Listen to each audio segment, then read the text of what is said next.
নমস্কাৰ নতুন এটা ভিডিঅলৈ আপোনালোকক পুনৰ স্বাগতম জনাইছো। আজি এই ভিডিঅত ঈশানোদয় স্কলাৰশ্বিপ তথা ইউজিচি স্কলাৰশ্বিপ লগতে এসসি ওবিসি স্কলাৰশ্বিপ সমূহ কিদৰে ঘৰতে বহি মোবাইল এপৰ জৰিয়তে আবেদন কৰিব পাৰিব সবিশেষ দেখুৱাই দিম। মোবাইলৰ স্ক্ৰীনখনত আপোনালোকে দেখিবলৈ পাইছে, ইয়াত মই যিদৰে দেখুৱাই দিম আপোনালোকে সেইদৰেই অনলাইনটো কৰি ল'ব পাৰিব। যিসকলে হাই সেকেন্ডাৰী পাছ কৰিছে তেওঁলোকে ঈশানোদয় স্কলাৰশ্বিপ আৰু যিসকলে ঈশানোদয় স্কলাৰশ্বিপটো আবেদন কৰিব নিবিচাৰে তেওঁলোকৰ কাষ্ট যদি ওবিসি এসসি হয় তেওঁলোকে যদি এসসি ওবিসি স্কলাৰশ্বিপটো আবেদন কৰিম বুলি ভাবে তেনেহলে তেওঁলোকে এসসি ওবিসি স্কলাৰশ্বিপটো আবেদন কৰিব পাৰিব। এবাৰ ঈশানোদয় স্কলাৰশ্বিপত ৮০,০০০ টকা কৈ দিয়া হৈছিল। এটো কথা মনত ৰাখিব, যিসকলৰ পাৰ্চেন্টেজ ভাল বা যিসকলে কৰিম বুলি ভাবে, যিসকলে হাই সেকেন্ডাৰী পাছ কৰিছে এবাৰ তেওঁলোকে সোনকালে ঈশানোদয় স্কলাৰশ্বিপটো আবেদন কৰক। ক্লাছ 9-10ত থকা ছাত্ৰ-ছাত্ৰীসকলৰ বাবেও ভাল খবৰ, তেওঁলোকেও যেটো ওবিসি এসসি স্কলাৰশ্বিপ আছে, যিসকল ওবিসি ক্যান্ডিডেট এসসি ষ্টুডেন্ট হয় তেওঁলোকে সেই স্কলাৰশ্বিপটো আবেদন কৰিব পাৰিব। কেৱল 9-10 বুলিয়ে নহয়, 9-10-12 আপোনালোকৰ হাই সেকেন্ডাৰী পঢ়ি থকা হওক, আন্ডাৰ গ্ৰেজুৱেশ্যন কৰি থকা হওক বা পোষ্ট গ্ৰেজুৱেশ্যন কৰি থকা হওক, সকলো ছাত্ৰ-ছাত্ৰীয়ে এই স্কলাৰশ্বিপসমূহ আবেদন কৰিব পাৰিব, যেটো ওবিসি আৰু এসসি কেটেগৰী হয়। প্ৰথমতে আপোনালোকে প্লে ষ্টৰটো ওপেন কৰক। প্লে ষ্টৰটো ওপেন কৰাৰ পাছত আপোনালোকে সাৰ্চ কৰক NSP OTR বুলি। NSP OTR যি এপটো দেখিবলৈ পাইছে আপোনালোকে স্ক্ৰীনত, সেই এপটো আপোনালোকে ডাউনলোড কৰি লওক। দেখিছে মই প্ৰথমতে ডাউনলোড কৰি লৈছো এপটো। আপোনালোকে প্ৰথমতে এই এপটো ডাউনলোড কৰি ল'ব। ওয়েবসাইটত কৰিবলৈ অলপ দিগদাৰ পাব, আপোনালোকে সেইভাবে কৈছো আপোনালোকে এপটো প্ৰথমতে ডাউনলোড কৰি লওক। দেখিছে মোৰ এপটো ডাউনলোড হৈ গৈছে, এতিয়া মই ওপেন কৰি ল'ম। NSP OTR এপটোৰ লগতে আপোনালোকক আৰু এটা এপ লাগিব। সেই এপটো হৈছে আধাৰ ফেচ অথেন্টিকেশন RD। মই স্ক্ৰীনত দেখুৱাই দিছো, লিংকটো ডেসক্ৰিপচনত দি দিছো, তাৰ পৰা আপোনালোকে ডাউনলোড কৰি ল'ব পাৰিব। বা প্লে ষ্টৰত আপোনালোকে সাৰ্চ কৰক আধাৰ দিব, তাৰ পাছত আপোনালোকে দিব ফেচ অথেন্টিকেট RD। ইয়াত দিছে, ইয়াত ফেচ RD সাৰ্ভিস বুলি আহি গৈছে। এই এপটো আপোনালোকে ডাউনলোড কৰি ল'ব লাগিব। আধাৰ ফেচ RD এপটো আপোনালোকে ডাউনলোড কৰি ল'ব লাগিব। ইনষ্টল কৰি দিব। ইনষ্টল কৰি দিয়াৰ পাছত অলপ সময় ওয়েট কৰিব। এপটো কমেও 44 MB হয়, অলপ সময় ওয়েট কৰি দিব। তাৰ পাছত আপোনালোকে এই এপটো ওপেন কৰিব নালাগে, এই এপটো কেৱল ডাউনলোড কৰিলেই হ'ব। আপোনালোকে এই এপটো আপোনালোকে মোবাইলত ডাউনলোড কৰি ল'ব। যেহেতু ফেচখন অথেন্টিকেট কৰিব লাগিব সেইবাবে আপোনালোকক এই এপটোৰ প্ৰয়োজন হ'ব। দেখিছে মোৰ এই এপটো ডাউনলোড হৈ গৈছে। এই দুটা এপ প্ৰথমতে আপোনালোকে ডাউনলোড কৰি লওক। দুইটা এপ ডাউনলোড কৰি হোৱাৰ পাছতহে আপোনালোকে আবেদনটো কৰিব, সেইটো কথা মনত ৰাখিব। কেৱল NSP OTRটো ডাউনলোড কৰি আবেদন কৰিবলৈ আৰম্ভ নকৰিব, দুইটা এপ ডাউনলোড কৰিব। দুইটা এপ ডাউনলোড কৰাৰ পাছত যেটো NSP OTR এপ ডাউনলোড কৰিছিলে আপোনালোকে সেই এপটো আপোনালোকে খুলি ল'ব। খুলি লোৱাৰ পাছত ইয়াত তিনিটা অপচন দেখিবলৈ পাব, লগইন, ৰেজিষ্টাৰ আৰু আপোনালোকৰ eKYC বাই ফেচ অথেন্টিকেট দেখিবলৈ পাইছে। আপোনালোকে গোটেইকেইটা অপচন দেখিবলৈ পাইছে। এতিয়া প্ৰথমতে আপোনালোকে ৰেজিষ্টাৰ কৰিব লাগিব। মাজৰ যেটো অপচন আছে ৰেজিষ্টাৰ অপচনটো ক্লিক কৰিব, তাৰ পাছতে আপোনালোকে লগইন কৰিব পাৰিব। প্ৰথমতে ৰেজিষ্টাৰ কৰি ল'ব লাগিব আপোনালোকৰ নিজৰ আইডিটো। প্ৰথমতে আপোনালোকে ৰেজিষ্টাৰ অপচনটো ক্লিক কৰিব। কিছুমান আপোনালোকৰ গাইডেন্স ইয়াত আপোনালোকে দেখিবলৈ পাব, এইখিনি এবাৰ চাই ল'ব পাৰে ভালকে। তাৰ পাছত আই এগ্ৰি দ্য ফলোইং এইকেইটা টিক মাৰ্ক দিব। টিক মাৰ্ক দিয়াৰ পাছত আপোনালোকে সাবমিট কৰি দিব। সাবমিট কৰি দিয়াৰ পাছত আপোনালোকৰ স্টেপ 2টো খোল খাব। প্ৰথমতে আপোনাৰ নিজৰ মোবাইল নাম্বাৰটো ফিলআপ কৰিব লাগিব। ইয়াত দেখিছে আপোনালোকে মোবাইল নাম্বাৰটো ফিলআপ কৰিব। আপোনাৰ যেটো নিজৰ মোবাইল নাম্বাৰ ফিলআপ কৰিব, যদি নিজৰ মোবাইল নাম্বাৰ নাই ফেমিলি বা গাৰ্জেনৰ মোবাইল নাম্বাৰটো ফিলআপ কৰিব। সেন্ড OTP কৰিব। সেন্ড OTP কৰাৰ পাছত যেটো OTP যাব মোবাইলত, সেই OTPটো ইয়াত শুদ্ধকৈ ফিলআপ কৰি কেপচাৰটো ফিলআপ কৰি আপোনালোকে সাবমিট কৰি দিব। সাবমিট কৰি দিয়াৰ পাছত দেখিছে আপোনালোকৰ ইয়াত আপোনালোকৰ eKYC দেখিছে আই হেভ আধাৰ অপচনটো আপোনালোকে সিলেক্ট কৰি ৰাখিব। যদি আপোনালোকৰ আধাৰ কাৰ্ড থাকিবই লাগিব, সেইটো কথা মনত ৰাখিব। আধাৰ কাৰ্ড যদি নাই আধাৰ কাৰ্ডখন বনাই লওক, তাৰ পাছত আপোনালোকে আবেদন কৰিব।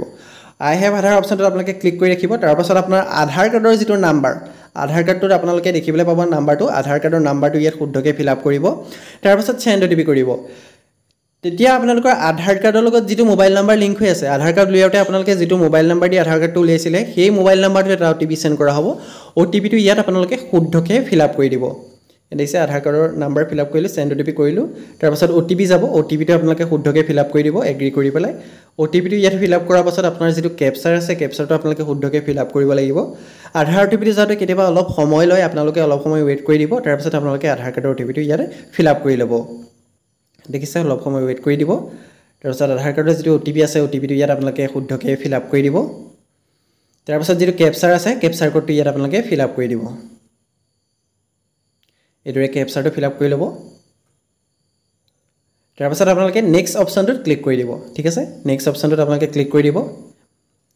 নেক্সট অপচনটোত ক্লিক কৰি দিয়াৰ লগে লগে অলপ সময় লোডিং হ'ব। দেখিছে লোডিং হোৱাৰ পাছত আপোনাৰ আধাৰ কাৰ্ডৰ যিখিনি ডিটেইলছ সেইখিনি শ্ব' কৰিব। ইয়াত আপোনাৰ ফটোখন শ্ব' কৰিব, নাম শ্ব' কৰিব, আধাৰ কাৰ্ড নাম্বাৰটো জেন্ডাৰ ডেট অফ বাৰ্থ আৰু আপোনাৰ সম্পূৰ্ণ এড্ৰেছটো ইয়াত শ্ব' কৰিব ইয়াত দেখিছে তাৰপৰা তললৈ স্ক্ৰল কৰিব তললৈ স্ক্ৰল কৰাৰ পাছত আপোনাৰ ফাদাৰ নেম মাদাৰ নেম আৰু আপোনাৰ ইমেইল আইডিটো ফিল আপ কৰিবলৈ আহিব ইমেইল আইডিটো অপচনেল হয় যদি আপোনালোকৰ ইমেইল আইডি নাই তেনেহ'লে ফিল আপ কৰিব নালাগে যদি আছে তেতিয়া ফিল আপ কৰি দিব ফাদাৰ নেম মাদাৰ নেমটো আপোনালোকে শুদ্ধকৈ কেপিটেল লেটাৰত গোটেইখিনি ফিল আপ কৰি ল'ব তাৰপাছত তললৈ আহিব তললৈ অহাৰ পাছত আপোনাৰ যিটো কেপচাৰ আছে কেপচাৰটো আপোনালোকে ফিল আপ কৰিব লাগিব ইয়াত আপোনালোকে কেপচাৰটো ফিল আপ কৰি দিব শুদ্ধকৈ কেপচাৰটো ভুল নকৰিব আপোনালোকে যদি ধৰিব পৰা নাই ৰিফ্ৰেছ কৰি ল'ব কেপচাৰটো ফিল আপ কৰি হৈ যোৱাৰ পাছত আপোনালোকে নেক্সট অপশ্যনটোত ক্লিক কৰি দিব অলপ সময় লোডিং হ'ব লোডিং হোৱাৰ পাছতে আপোনালোকৰ দেখিবলৈ পাইছে এটা ৰেফাৰেঞ্চ নাম্বাৰ জেনেৰেট হ'ব আপোনালোকৰ you have successfully filled up form and your reference ID is আপোনালোকৰ দেখিছে R24 এইদৰে আপোনালোকৰ ৰেফাৰেঞ্চ নাম্বাৰ এটা জেনেৰেট হ'ব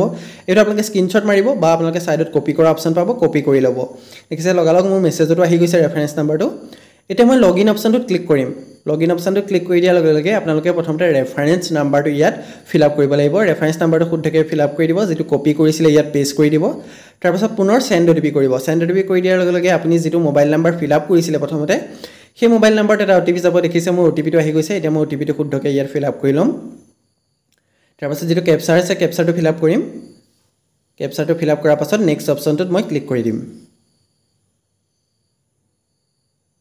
দেখিছে নেক্সট অপশ্যনটো ক্লিক কৰি দিয়াৰ লগে লগে দেখিছে ইয়াত আপোনালোকে নামটো আহিব প্ৰফাইলটো দেখিছে আপোনালোকৰ ইয়াত দেখিছে EKYC face authenticate not verified দেখুৱাই আছে ইয়াত আপোনালোকে দেখিছে আপোনালোকে নট ভেৰিফাইড দেখুৱাই আছে এটা আপোনালোকে ভেৰিফাইড কৰিব লাগিব কিদৰে কৰিব হেতু মই দেখুৱাই দিছো প্ৰসিড ফৰ ফেচ অথেন্টিকেশন যেটো অপচন আপোনালোকে দেখিবলৈ পাইছে সেই অপচনটোত ক্লিক কৰিব আৰু যদি আপোনালোকে আধাৰ ফেচ আৰডি এপটো ডাউনলোড কৰা নাই তেনেহলে ডাউনলোড কৰি ল'ব যদি ডাউনলোড নকৰে তেনেহলে আপোনালোকে প্ৰসিড কৰিব নোৱাৰিব সেই কথাটো মনত ৰাখিব বহুতে কমেন্ট কৰি আছিল যে প্ৰসিড কৰিব পৰা নাই আপোনালোকে সেই এপটো ডাউনলোড কৰি লওক লিংক ডেসক্ৰিপচনতে আছে তাৰপিছত এগ্ৰি কৰিব এগ্ৰি কৰাৰ পাছত আপোনালোকৰ এদৰে এলাউ কৰিবলৈ আহিব কেমেৰা অপচনখিনি এখিনি আপোনাৰ যিখিনি পাৰমিশন বিচাৰে সেইখিনি আপোনালোকে এলাউ কৰি ল'ব এলাউ কৰি লোৱাৰ পাছত দেখিছে আপোনালোকে ইয়াত কিছুমান আপোনালোকৰ টাৰ্ম এণ্ড কণ্ডিশ্যন আহিব এইখিনি আপোনালোকে একসেপ্ট কৰি প্ৰসিড অপচনটোত আপোনালোকে ক্লিক কৰি দিব প্ৰসিড অপচনটো ক্লিক কৰি দিয়াৰ লগে লগে আপোনালোকৰ ফ্ৰণ্টৰ কেমেৰাটো এদৰে খোল খাই যাব তাৰ পাছত আপোনালোকে কেমেৰাটোৰ সন্মুখত এদৰে ৰৈ পেলাই চকুগিটা খালি দুবাৰ তিনিবাৰ মান টিপিয়াই থাকিব যদি চকুগিটা টিপিয়াই নাথাকে তেনেহলে ফেচ অথেন্টিকেশন সোনকালে নহয়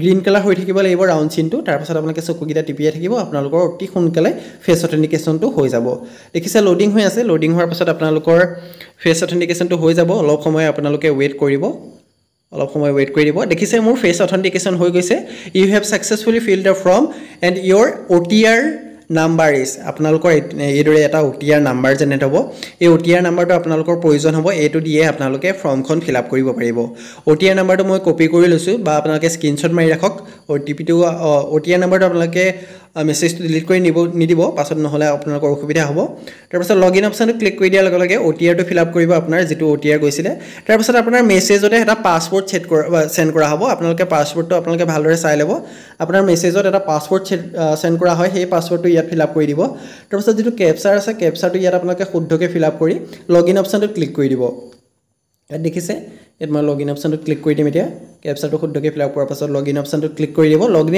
অপচনটোত ক্লিক কৰি দিয়াৰ পাছত আপোনালোকৰ পাছৱৰ্ডটো চেঞ্জ কৰিবলৈ আহিব এতিয়া আপোনালোকে প্ৰথমতে কাৰেন্ট পাছৱৰ্ড যেটো মেছেজত গৈছিল এটো ফিল আপ কৰিব তাৰ পাছত এটা নিউ পাছৱৰ্ড সেট কৰি ল'ব আপোনাৰ নামটোৰ পাছত @123 তেনেকৈ এটা পাছৱৰ্ড আপোনালোকে সেট কৰি ল'ব শুদ্ধকৈ যেহেতু লগইন কৰাৰ সময়ত পাছৱৰ্ডটো লাগিব সেইবাবে আপোনালোকে এটা শুদ্ধ পাছৱৰ্ড আপোনালোকে ইয়াত সেট কৰি ল'ব তাৰ পাছত পুনৰ কেপচাৰটো ফিল আপ কৰিব পুনৰ কেপচাৰটো ফিল আপ কৰাৰ পাছত আপোনালোকে নেক্সট অপচনটোত ক্লিক কৰি দিব নেক্সট অপচনটো ক্লিক কৰি দিয়াৰ লগে লগে ইয়াত আপোনালোকৰ আহি যাব দেখিছে অলপ সময় লোডিং হ'ব লোডিং হোৱাৰ পাছত দেখিছে your password has been change দেখিছে সাকসেসফুলি চেঞ্জ এইদৰে আপোনালোকৰ আহি যাব আৰু এইদৰে আপোনালোকৰ OTR ৰেজিষ্ট্ৰেচনটো হৈ যাব ইয়াৰ পাছৰ পৰ্যায়খিনি মই নেক্সট ভিডিঅ'ত বনাই দি দিম নেক্সট ভিডিঅ'ত কেনেদৰে আপোনালোকে স্কলাৰশ্বিপটো আবেদন কৰিব পাৰিব বা ৰিনিউ কৰিব পাৰিব সেই বিষয়ে মই সবিশেষ দেখুৱাই দিম যদি আপোনালোকে এতিয়ালৈকে NEP যেটো আহিছে NSP আপোনাৰ OTR যেটো আহিছে হেতু যদি কৰা নাই অতি সোনকালে আপোনালোকে কৰি লওক তাৰ পাছত আপোনালোকে এবাৰ লগইন কৰি চেক কৰিব আৰু এটা কথা মন ৰাখিব আপোনালোকৰ বেংক একাউণ্টৰ লগত আপোনাৰ আধাৰ সিডিং থাকিব লাগিব এইদৰে লগইন কৰাৰ পাছত আপোনালোকে দেখিবলৈ পাব আধাৰ সিডিং নট সিডিং যদি দেখুৱাই থাকে তেনেহলে অতি সোনকালে গৈ আপোনালোকে বেংকৰ লগত যোগাযোগ কৰিব আপোনালোকৰ তেতিয়া আধাৰ সিডিংটো বেংকৰ সৈতে কৰাই ল'ব যদি আধাৰ সিডিং নকৰাই তেনেহলে আপোনালোকৰ পেমেন্ট নখুমাব হেতু কথা মনত ৰাখিব আপোনালোকে যদি বেংক একাউণ্টৰ লগত আপোনাৰ আধাৰ সিডিং নাথাকে তেনেহলে আপোনালোকৰ পেমেন্টটো নখুমাব আৰু আধাৰ সিডিং কৰিবৰ বাবে আপোনালোকে বেংকত গৈ যোগাযোগ কৰিব এইদৰে আপোনালোকে যেটো OTR ৰেজিষ্ট্ৰেচন আছে হেতু কৰি লব যিসকলে OTR ৰেজিষ্ট্ৰেচন কৰিছে অলৰেডি তেওঁলোকক মই নেক্সট ভিডিওত নেক্সট স্টেপ দেখুৱাই দিম কিদৰে আপোনালোকে কৰিব লাগিব নেক্সট স্কলাৰশ্বিপটো কিদৰে আবেদন কৰিব লাগিব সবিশেষ দেখুৱাই দিম যদি নেক্সট ভিডিওটো সোনকালে লাগে তেন্তে কমেন্ট কৰি জনাওক আৰু যিসকলে এতিয়ালৈকে OTR ৰেজিষ্ট্ৰেচনটো কৰা নাই তেওঁলোকে যিমান পাৰে সোনকালে OTR ৰেজিষ্ট্ৰেচনটো কৰি লওক ধন্যবাদ